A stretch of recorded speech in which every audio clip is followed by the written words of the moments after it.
Hi, I'm Mara Webster with In Creative Company, and today I'm thrilled to be talking about the movie William Tell with cast members Claes and Jonah Hauer-King, along with writer and director Nick Hamm.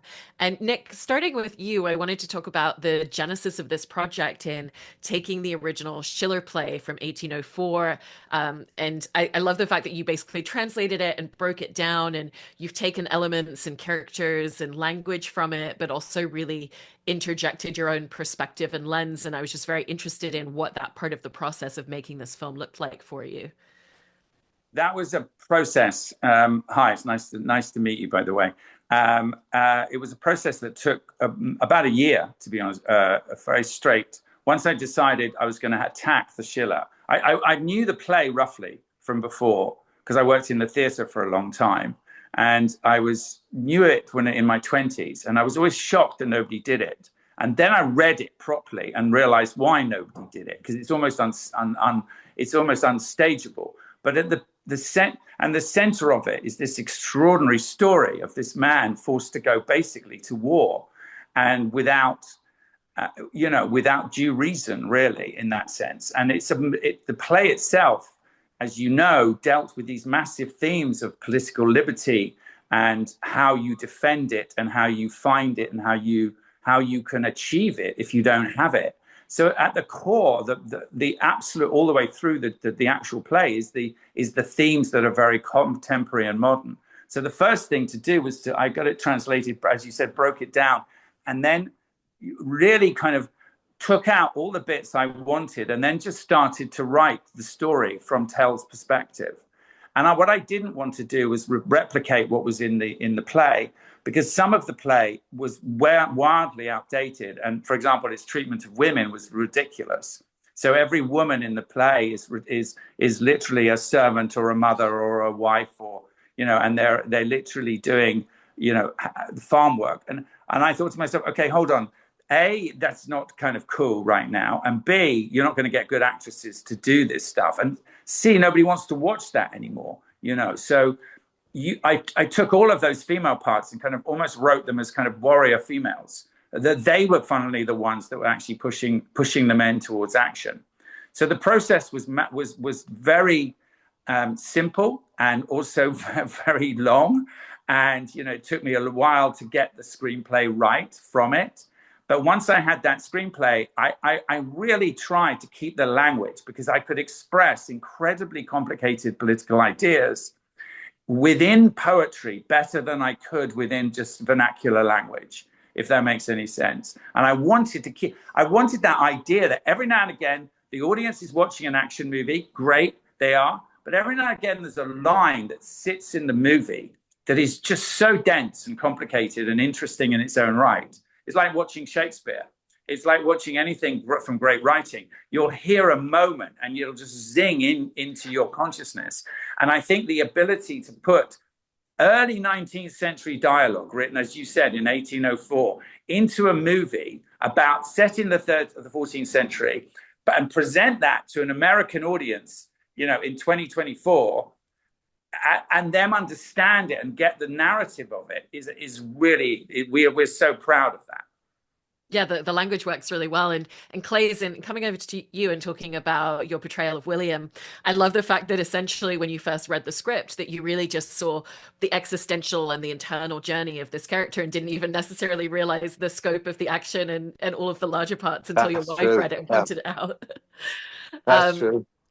but I was interested in, kind of coming into the script and immediately that being your perspective and your lens, how you really built this character through his internal journey as you were shaping him. Well, I mean, it's in there. It's in the script. So I think um,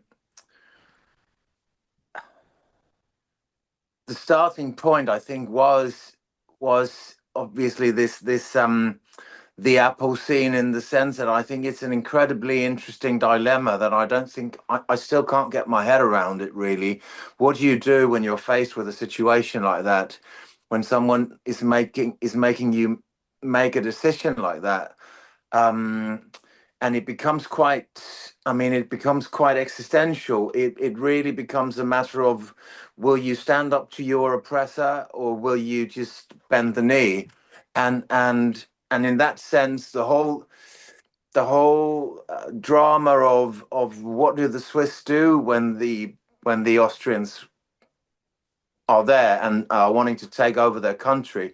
So that whole thing is moved into one situation, into one character, which I thought was incredibly interesting. And then to sort of like, build everything up to that point where you sort of like where does he come from? What has he seen? I mean, the whole reluctancy to go back into battle because he's seen it before, and he's scarred, and there's this PTSD kind of thing with him. I thought there are so many elements that are just there that just built the character. So it's sort of like a little bit just lean into it and just go with it rather than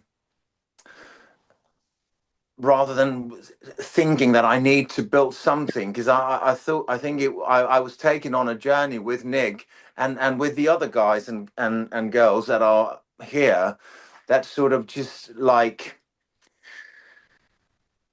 that's sort of, I mean, it's sort of like a little bit, you just set the vehicle into motion and then it just starts going, and then you've got all these people doing all this shit with you all the time, and then that builds the whole thing.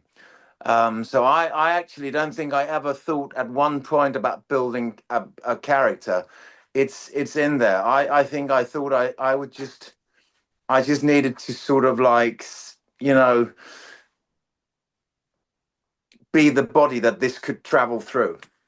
Yeah, I love that description. And, Jonah, I've heard you say that with your character that you found him to be a little bit lost at the beginning, and he goes on such a trajectory where the things that he wants and the things that are important and that are driving him are very different at the end of the film, at the beginning. And so I was very interested in how you approached that arc of your character as you were developing him.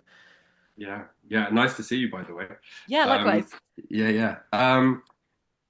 That's exactly right. I think you're kind of looking for that in any character, and any story, and it can be in any context, any genre.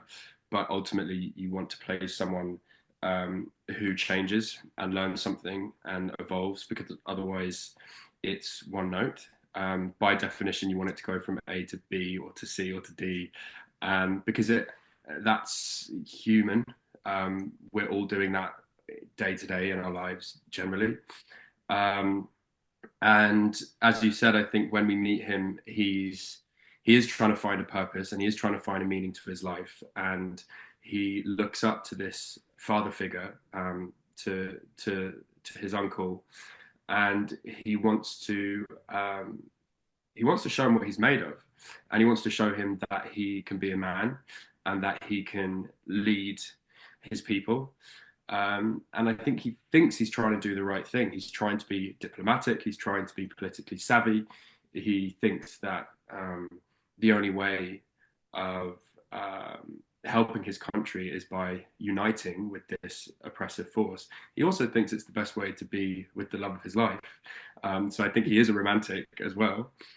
And it's Bertha, played by Ellie Bamber, who really shows him what's up. I mean, she shows him because she's peeked behind the curtain and she's seen what they really are, because she's one of them, and she teaches him that they're a force to be reckoned with, and they're dangerous, and they're oppressive, and they're fascistic, and bending the knee isn't going to work.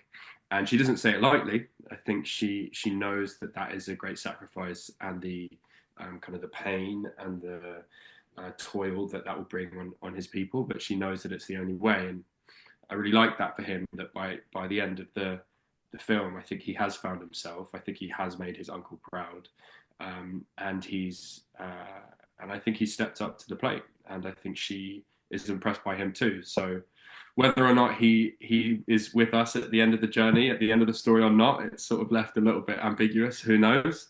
But I think even if he has passed away, I think he's been an important part of that journey, and he's left his mark.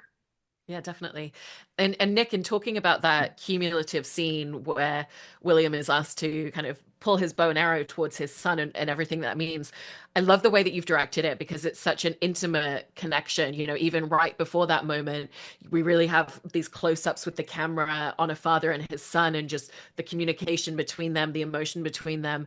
And, you know, that really is the crux of the film and the piece that really has to work for the audience. And I was interested in just choreographing and blocking it out. You've got so many elements at play, so many characters, and yet ultimately it's a story about a father and the son at the very center of it.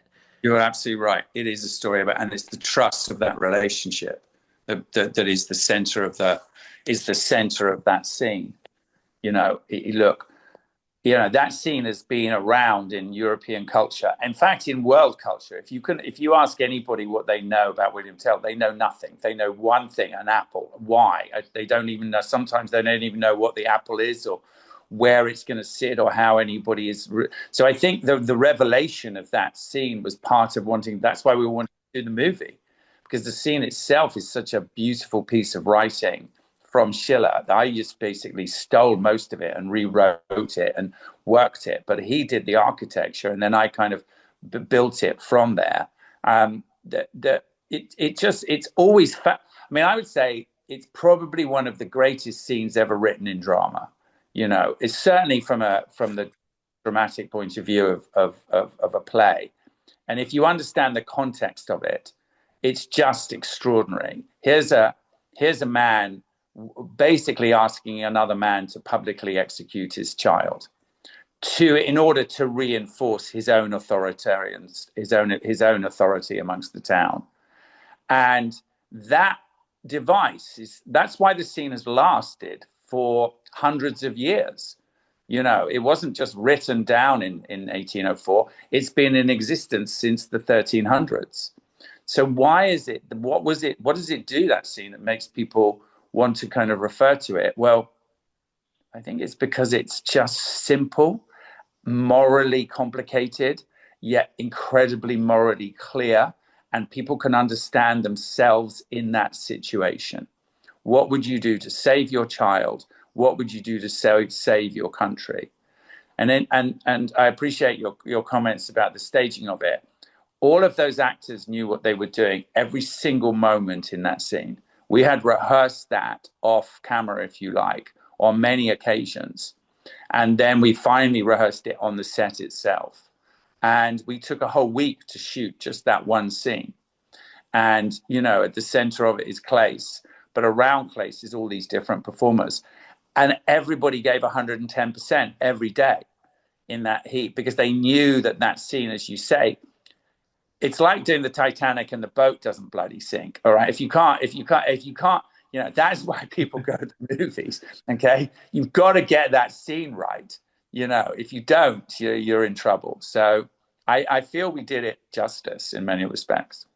Yeah, definitely. And, you know, Claes, that you're bringing up before, that obviously for your character, he has an understanding of what it means to go to battle and what it means to go to war. And there's a side of himself and a version of himself that he doesn't want to go back to being.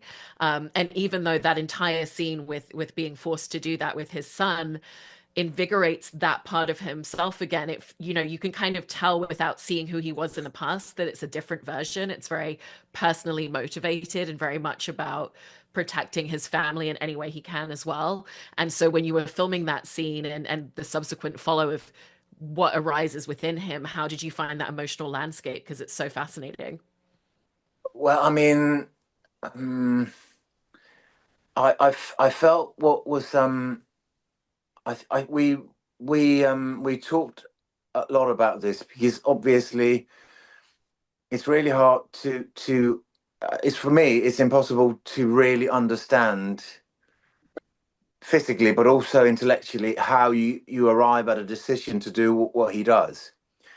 So I think what we agreed on was that we really needed the pressure of the whole situation to really boil over. I mean, it had to be a pressure cooker, right? And really end up pushing him over the edge, and having him. I mean, when Connor stabs Sam in the throat, that sort of like that sort of pushes him over the edge, and he's like, okay, in order to bloody stop this shit, I will go and do this thing that you're asking of me. I can only say that this is, I mean, I say that to him, whatever the outcome of this day, it's on you. And